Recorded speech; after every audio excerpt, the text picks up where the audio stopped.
very interesting story there, but I think it's worthy of taking a look at, most importantly, now that UNICEF has made the intentions known. Let's move away from that story now and go to another one. The political landscape appears to be changing here in Nigeria, and the People's Democratic Party, PDP, is making what seems like moves to reclaim power in 2027. The party appears to be intensifying efforts aimed at reorganizing and strengthening its internal structures in preparation for the 2027 general elections. Key measures recently taken by the party include the appointment of the Edo State Caretaker Committee, as well as preparations for the forthcoming National Executive Committee, that's NEC meeting and National Convention. But are these reforms a game changer or just another political maneuver, especially looking at the internal crisis the party still has to contend with? Well, joining us to discuss this development is political analyst and columnist with the Punch newspaper, Mr. Jide Ojo. Really good to have you after such a long while. Thank you for joining us. It's my pleasure. Good morning. Good morning. All right. Let's start off first with the PDP making these strong moves, regardless of what the party is going through internally. You've seen what's happening across all sections. I think my first question to you would be, aside from the PDP making this bold announcement, do you think that other political parties are starting to, wash off or wash away, while the major focus is on the APC, the reason why people are cross-carpeted to the APC? What's your take? Thank you. Again, there's nothing new in the political landscape that should get us excited. Since 2023, PDP has been making these rhetorics about getting their acts together, planning to have congresses and convention and all of that. Talk is cheap.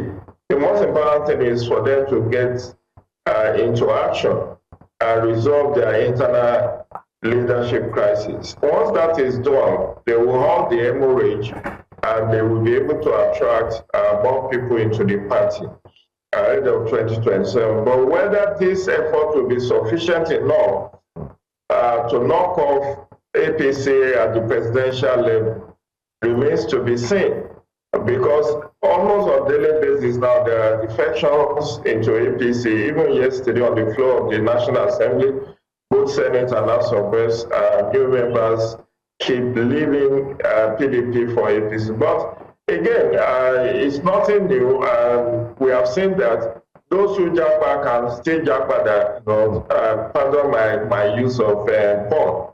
Those who japa to APC can still japa that back to PDP. We have seen that time and again. Even in Rivers State, where 27 lawmakers purportedly said that they have left for APC, but they never consummated it. They never went to register their words for APC. So the first step is what PDP is trying to do, which is getting their acts together. They have planned to have National Executive Committee for 28th of May. They have planned to have their National Convention for 27th, 28th of August, which means that if they can have all of this laid out plan without rancor, and they are able to manage the expectation of their members, once they have a stable leadership at the center, they will be able to attract more people joining them from different opposition parties and even the ruling party.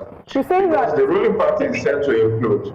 You say that once they have a stable, some sort of stability at the center, what will it take for the People's Democratic Party to have stability at the center? It's been a while that we could say that they've had some form of stability. See, the past few weeks they've suffered high-profile defections from governors, key stakeholders, cabinet members, all moving to the All Progressives Congress. So what will need to be put in place to say that the PDP can achieve stability at the center? And do you think they would be able to survive the recent wave of defections? That's what I just said, that once they are able to resolve their leadership crisis, and what does it take? They are planned to, the governors met a couple of weeks ago in Ibadan, 10, 11 of them. Also the acting national chairman was in attendance. they all agreed to some timelines, which is what the National Working Group is implementing now, that they are going to have their National Executive Council meeting later this month on the 28th, and then they will have the National Convention and produce new set of National Working Committee members in August. Initially, this was scheduled for December.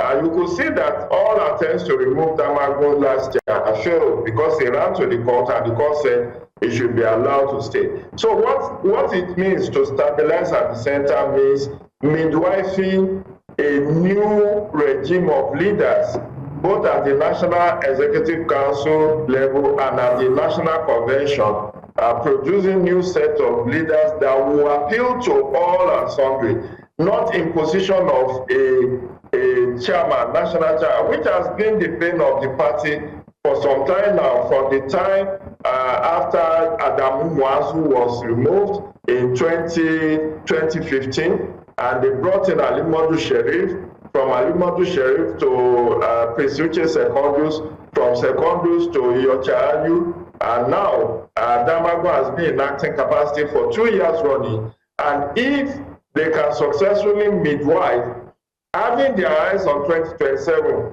that if they want to produce a southern presidential candidate in 2027, they have to vote for a northern candidate as national chairman. Because what led to this round of crisis in PDP was having both the national chairman, Iyochayu, and Atiku Abubakar from the same north. And they said it's not supposed to be. So if they can be obedient to their constitution, midwife a successful and rancor-free national convention in August, I will believe that they are on the right track to recovery.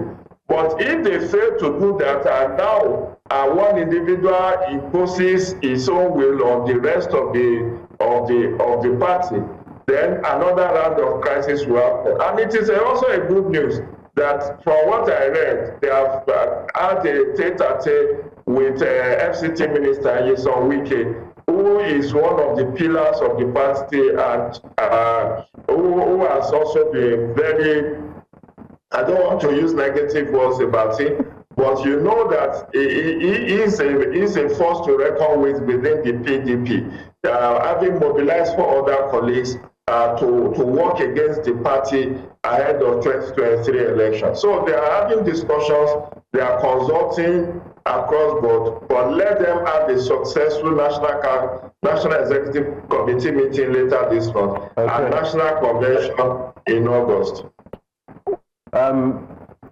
My question to you is, how do you prevent people from working in the interest, for putting the interest of the party first before their own political survival?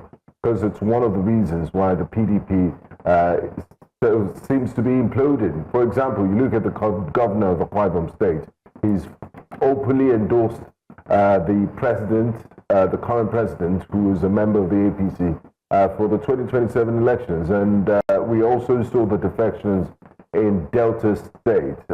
Political observers say they're doing this to secure their own interest and also key in to the center. And while they're still PDP members, how do you do this fine balancing act in?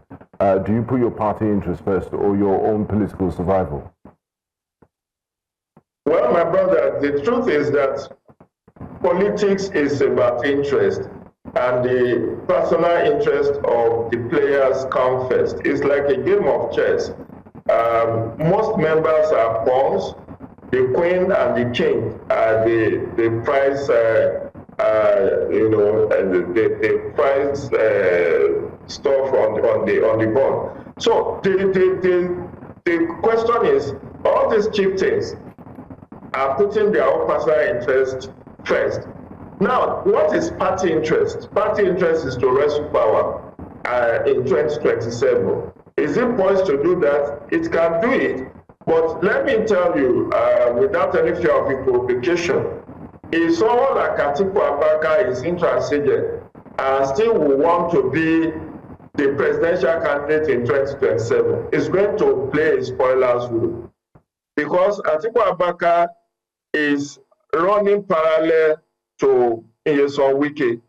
Wike has not made any pretense that if Atiku will still be playing key role in the party, he also will be there to checkmate him. So it's like a game of chess.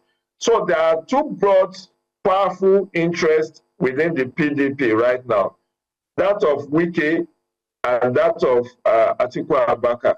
And Atiku Abubakar is trying to pull them towards a coalition. And the governors, speaking the mind of Wike, said, we are not going into coalition. The same way that Abure has said in Labour Party that they are not for coalition. Because why Atiku Abubakar is pushing for coalition is so that he could be the standard bearer of the party in 2027. And he has won the ticket of PDP in 2019, in 2023. What did he bring to the table? So if somebody is not ready to moderate and lower his inordinate ambition to be president of Nigeria, it's going to create problem of reconciliation. Because how do you reconcile people who have an entrenched personal interest and are not ready to shift ground? Because Atiku Abubakar shifting ground would be, let me play the role of statesman. Let's midwife a successful national convention. Let's produce somebody who will appeal to all parts of the country so that we can then start to mend friends, reconcile genuinely, and then we can woo more people into the party. But if someone like that, who is going to be 80 in 2027, will still insist that it's either his way or highway, that he must be the standard bearer in 2027, I tell you, whatever they are putting together now will crumble like a pack of cards. And also, the Nyesom Wike factor. Nyesom Wike is openly working for APC, and he said he will not leave PDP. He has even secured a court injunction to say that he should not be suspended or sacked from the party. But he's obviously doing anti-party. So how do you turn that kind of individual who openly is doing anti-party, but is also got a court order on his side to say he should not be suspended or sacked? So the two powerful forces within PDP must moderate their interest, which I spoke to earlier on, their personal interest, which I spoke to earlier on. If they can moderate that and allow sense and common sense to prevail, then PDP will overcome its current challenge, will be able to halt defection gale, the gale of defection that is beleaguering the party, and then they can woo more people. Because as I inferred earlier on, take my word for it, APC will implode. The way APC is taking everybody in many states, there will be an implosion. And people who have jackpot to APC will want to jackpot to their respective party. It will be a case of, we even thought this one is better, but it's worse. Look at someone like Valentine Ozigbo in APC Anambra. Now he has issues with the way Nicolas Ukachukwu has emerged as the candidate of the party, that due process was not followed. He didn't get waiver, he didn't stay in the party up to 3 months, and yet he was allowed to contest without getting a waiver. And someone like that, you know, there's something called crowdism in politics. It's either my way or highway. Pull him down, pull her down. So what I know for certain is at some point before 2027, APC will implode. And it is left for main opposition party like PDP to put its own house in order so that it becomes an alternate platform to APC when the crisis of ticketing, because once it comes to organizing primaries and powerful forces could not get tickets, they are looking for alternate platform where they can realize their ambition. That is the way politics is. So it is in the enlightened best interest of PDP and other opposition parties to put their house in order ahead of 2027, because they will reap bountifully from implosion that may likely engulf APC. But if they are worse off than APC themselves, it then means that those who may want to come back or may want to come into PDP will say, let me just lick my wound in APC and stay with the ruling party. So that is game, you know, like it's like a game of chess. Politics is like a game of chess. It's primarily a game of interest, and wherever your interest lies is where you go. Party system, political parties are just special purpose vehicles through which they come to power. And that's why you see that there is now a lot of dynamism. There is no more a traditional PDP state, a traditional APC state, a traditional Afghan state. Because what we have seen now is that that tradition has been broken. Delta is now in APC for the very first time since 1999. Up to the time that Ben Ayade pulled Cross River from PDP to APC, APC never won election in Cross River. The same thing in Ebonyi. And that's why if Abia is not careful in managing the Labour Party crisis, if Alex Otti leaves now, for the first time, a Labour Party is winning in Abia, but if Otti leaves, he may be leaving for APC, and that will make APC to have more states within the Southeast geopolitical zone. So, by and large, it's about interest of the gladiators, but they need to moderate that influence so that the overall goal, overall success of the party will be the paramount thing that they will all work for. All right, I just want to go back again because you had talked about Nyesom Wike being a strong figure in the party, the role that he played, being able to mobilize for the leaders in the party to work, quote unquote, or stand strongly against the party. You also did mention, when I asked you about what the PDP needed to do, you talked about how the PDP, you know, they've had meetings, they're in talks, they are going to set up a new leadership model or structure, and there's a deadline by August. Again, I want to go back to Nyesom Wike. If they're having talks now, what do you think the talks should look like with Nyesom Wike, and especially because you realize that he's a key figure in the party? In fact, within the party, here on the show, we've had different people who have different thoughts about how Nyesom Wike should be, quote unquote, allow me to use the word handled loosely.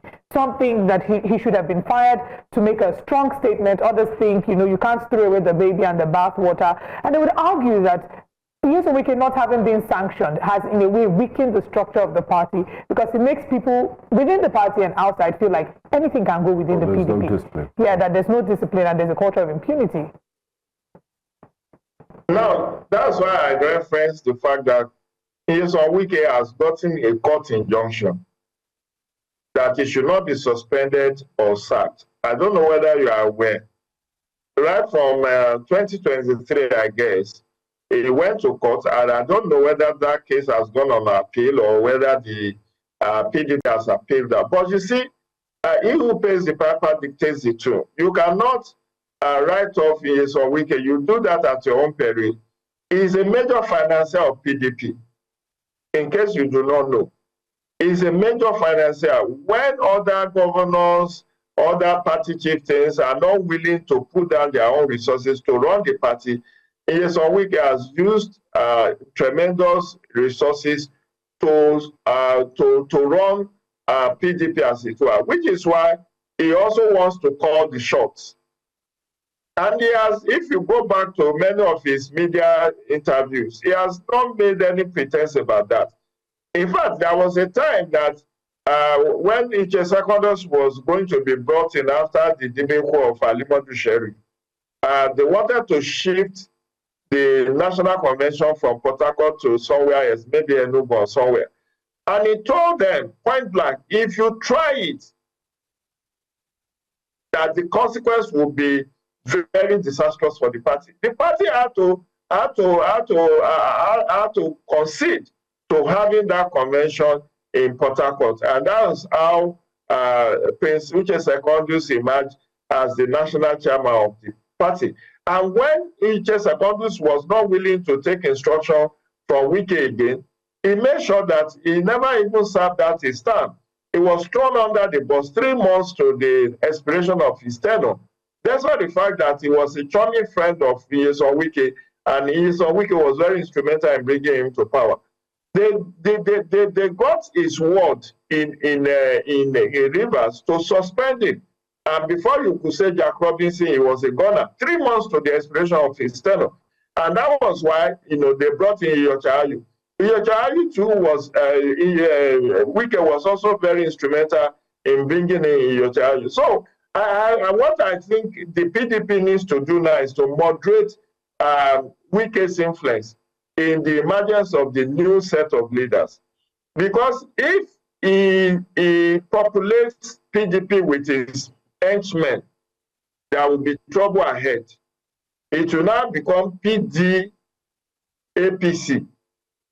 If you understand my drift, it will become PD APC because Nyesom Wike is poised and has not made any mincemeat that he's going to work for APC in 2027. At least he wants to deliver FCT and Rivers to APC. And so if you allow him to dictate and bring in his acolytes, his chums, his cronies, as national chairman, as secretary, as all of that, then you forget about 2027 because even if Wike will not contest in 2027, he wants to make sure that he has a say in who becomes the presidential candidate. And that's why, he and Atiku Abubakar are at loggerheads and wanting to ensure that none of them is able to influence much. So it is now for other leaders within the party, like the Governors Forum. They still have about 10 or 11 governors with them to kind of midwife an arrangement that will be win-win for both Atiku and Wike's camp, because you cannot dismiss the two juggernauts. So an arrangement must be midwife where both camps will play key role in the forthcoming election in August. Otherwise, there is a popular adage in my part of the world that a cripple, a leper may not be able to milk a cow, but he can spill the milk. So they need to be handled with care. The two gentlemen I've mentioned are very fragile. As they say in aviation parlance, handle with care. Fragile, handle with care. So you need to handle them with care. Make sure that you massage their ego, but don't allow them domineering influence on who emerges in the next National Working Committee and National Executive Committee. All right. It's been a very interesting conversation there. Thank you so much, Mr. Jide Ojo, for coming through and also highlighting some of the key elements regarding the PDP and Nigeria's political landscape. We thank you for your time. Thank you. My pleasure. Do enjoy the rest of your day and happy weekend ahead. Thank you. Thank you. You too. All right. Well, that does it for the first hour. So far, so good. We've taken a look at some of these very, very interesting stories from the political parts, like Mr. Jide Ojo has also highlighted. There's a lot. There's a lot. And deep insights. For example, just revealing that, and I wonder what sort of court give that sort of judgment, but who am I? The FCT minister, right? Yes, preempting and knowing that what he's doing is anti-party, but going to court to, get an injunction. But is that also? I don't know. I mean, if we look at the legality of that, right? The party has rules and regulations. Yes, can you use an injunction to? Yeah, and what happened to internal party politics? But why has the party not even appealed? But to balance it, like he said, he's not sure that they've appealed. But to also balance it, I think another thing we should look at is the fact that the minister, in all fairness, had come out to say that in one of his media charts that he had gone to the party and said, listen, I've been given an appointment. That he showed it to them and said, I've been given an appointment, I've been given an appointment. I mean, but that's a different issue. It's like saying, I'm working at New Central. and I get a court injunction saying new central management can't fire me. But then I'm doing breakfast in another station. Valid. And I just show up anytime I want to show up. Valid. You know, I already bought you an olive lunch and dinner. You people kind of criticize me. I see what you did there. I understand. But that's a valid argument. That's a valid one. That's a valid one. Anyway.